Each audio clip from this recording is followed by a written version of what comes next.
자녀를 키우는 부모들은 모두가 자녀들이 반듯하게 성장하기를 다 바랄 것입니다. 부모 세대가 한 실수나 고생을 하지 않고 편안하게 잘 살아가기를 누구나 다 바랄 것이지요. 어디 가서나 사랑받고 존중받고 살아가기를 원할 것입니다. 그러기에 부모는 부모의 눈에 잘못돼 보이는 부분이 있다면 그것을 지적해주고, 때로 실수나 어긋난 그런 행동을 보게 된다면 꾸짖어야 될 때가 있습니다. 다 자식들이 잘 되기를 바라는 그런 마음 때문일 것입니다.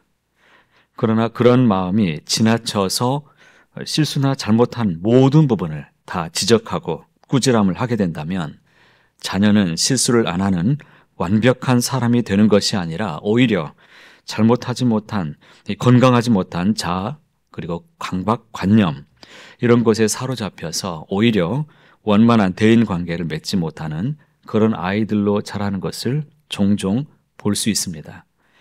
그래서 부모는 때로는 알면서도 모르는 채 넘어가 줄 때가 있습니다. 아직은 받아들일 만한 능력이 없을 때, 그때는 기다려 줘야 됩니다. 자녀가 좀 더 크고 좀 더 자라면 극복할 수 있을 것이라는 기대와 소망을 가지고 철이 들면 부모의 마음을 알아줄 때가 있겠거니 하면서 넘어가 줄 때가 있죠. 기다려주고 알면서도 모르는 채 넘어가 주는 것이 어쩌면 부모의 사랑의 방법이기도 합니다. 사랑의 방법은 잘못을 바로잡아주고 훈계하고 교훈하는 것이면서도 동시에 실수와 허물을 너그럽게 덮어주고 기다려주는 것도 이 또한 사랑의 방법입니다. 하나님의 우리에 대한 사랑도 마찬가지입니다. 때로는 엄히 책망하시고 꾸짖기도 하시지만 금세 잘못했다고 고백하는 자녀들의 잘못이나 실수를 우리 하나님은 눈 감아 주시고 또 넘어가 주시는 분이시기도 하신 것입니다. 1절 말씀에 이렇게 기록합니다.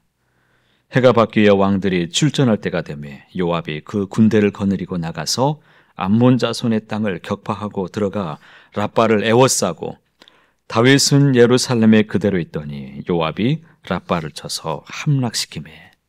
이 말씀을 보면 좀 이상한 점을 느끼신 분은 혹시 계시지 않습니까? 오늘 본문 속에 다윗은 예루살렘에 그대로 있더니 라고 하는 이 말씀이 참 중요합니다. 본문 1절과 2절 사이에 보면 의도적으로 생략된 아주 중요한 사건이 있습니다. 같은 내용을 기록하고 있는 사무엘하 11장 말씀을 보면 다윗은 예루살렘에 남아있으면서도 밧세바와 음행을 저지르게 됩니다. 그녀의 남편 우리아를 죽음에 이르게 하는 아주 참혹한 범죄가 생략되어 있습니다. 그러면 역대기는 다윗의 어두운 면을 숨기는 왜곡된 기록입니까? 그렇지 않습니다. 2절을 한번 보십시오. 다윗이 그 왕의 머리에서 보석에 있는 왕관을 빼앗아 중량을 달아보니 금 1달란트라. 그들의 왕관을 자기 머리에 쓰니라. 다윗이 또 그 성중에서 노력한 물건을 무수히 내오고. 지금까지 다윗의 모습을 한번 생각해 보십시오. 전쟁에서 취한 전리품들을 모두 하나님의 성전을 짓기 위해서 하나님께 다 드렸습니다. 그런데 오늘 2절에 보니까 다윗은 지금까지와는 사뭇 다른 행동을 하고 있습니다. 그의 모습은 이방 나라의 왕들과 다를 바 없는 어쩌면 세속적 군주의 모습을 그대로 떠오르게 합니다. 다윗이 밧세바를 범하고 우리아를 그 목숨을 빼앗은 이 악행도 역시 세속적인 군주들의 이 백성을 자기 소유처럼 여긴 것과 똑같은 모습을 그대로 보여줍니다. 1절에는 다윗의 죄악이 감추어져 있지만 2절에 보니까 그 죄악이 드러납니다. 우리의 삶도 마찬가지입니다. 우리의 삶에 어떠한 죄악들이 감추어져 있을지 모르겠지만 어딘가에 그 증언은 반드시 드러납니다. 다윗이 보석 있는 왕관을 빼앗아서 자기 머리에 쓴 것과 같이 우리의 삶 가운데도 은연중에 내가 주인이 되려고 하는 모습들이 여전히 남아 있습니다. 그러므로 오늘 우리 모습을 들여다보시면서 스스로 왕관을 자기 머리에 쓰는 죄악된 모습이 있지 않는지 하나님 앞에 돌이켜야 될 것입니다. 역대기에서 이 부분을 생략하고 넘어간 이유가 또 하나 있습니다. 지금 이 역대상을 읽고 있는 독자들이 중요합니다. 이 백성들이 어떤 사람들입니까? 하나님께 범죄함으로 하나님의 징계를 받아서 나라를 잃고 바벨론으로 포로로 잡혀갔다가 표가 된 고국으로 돌아온 사람들이 독자들이에요. 하나님이 수없이 많은 기회를 주셨습니다. 수많은 선지자들을 통해서 경고하고 또 경고했지만 여전히 죄악과 우상 숭배의 길로 삐뚤어져 버린 이스라엘을 하나님이 심판하셨지만, 그러나 심판 중에서도 긍휼을 베푸셔서 그들을 고국으로 끝내 돌아오게 만들어 주셨습니다. 주님이 그들의 잘못을 넘어가 주시지 않았다면 결코 다시 돌아올 수 없는 백성들입니다. 다윗의 일생 중 결정적인 오점인 밧세바 사건, 이 사건을 의도적으로 생략한 것, 다윗의 죄악을 간과하시는 하나님, 그리고 이스라엘의 죄악을 간과하시는 하나님, 그 하나님의 마음이 간접적으로 다 이 성경에 드러나 있습니다. 하나님은 여전히 인간의 실수와 범죄 가운데서도 하나님의 계획과 뜻을 성취해 가시는 분이십니다. 우리의 잘못과 죄악을 참아주시고 넘어가 주시는 간과하시는 하나님이심을 오늘 본문을 통해 우리에게 보여주고 있습니다. 하나님은 우리의 죄악을 간과해 주시기 위해서 너무나 큰 일을 행하셨습니다. 하나님의 아들 예수님을 우리에게 희생제물로 주셨습니다.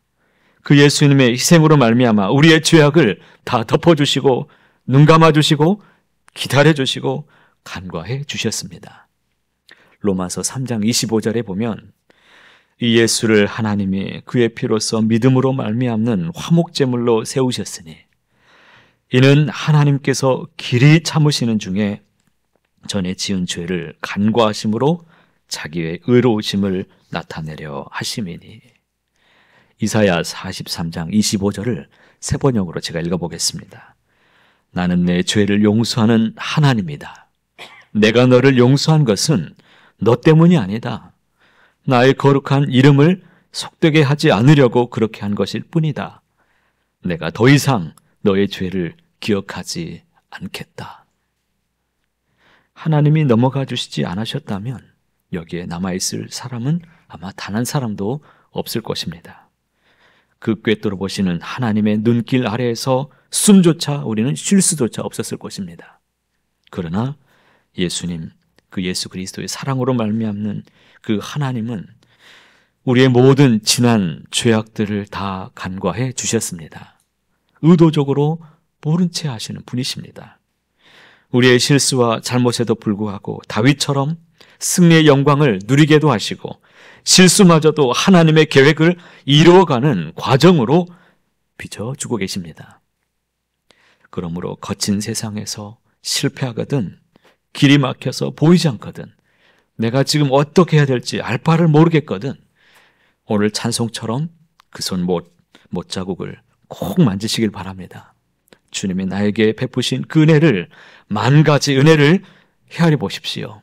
만복의 은혜를 받은 사람들이 바로 저와 여러분입니다. 하나님은 오늘도 기다려주시고 우리를 믿어주십니다. 끝까지 포기하지 않으시고 구원으로 우리를 인도해 주시는 분이십니다. 그 사랑이 오늘 우리를 붙잡고 있습니다. 이 새벽에도 하나님이 우리를 이 약속의 장소로 불러주셨습니다. 그러니 여러분, 오늘도 하나님을 바로 바라보시고 기도하십시오. 용기 내어 하나님이 나를 사랑하시는구나, 이처럼 나의 못된 자아를 하나님이 다 덮어주시고 용서해 주시는구나, 그 사랑에 응답하시며 그 마음을 헤아리며 나아가는 저와 여러분 모두의 삶이 다 되시기를 높으신 주님의 이름으로 간절히 소원합니다.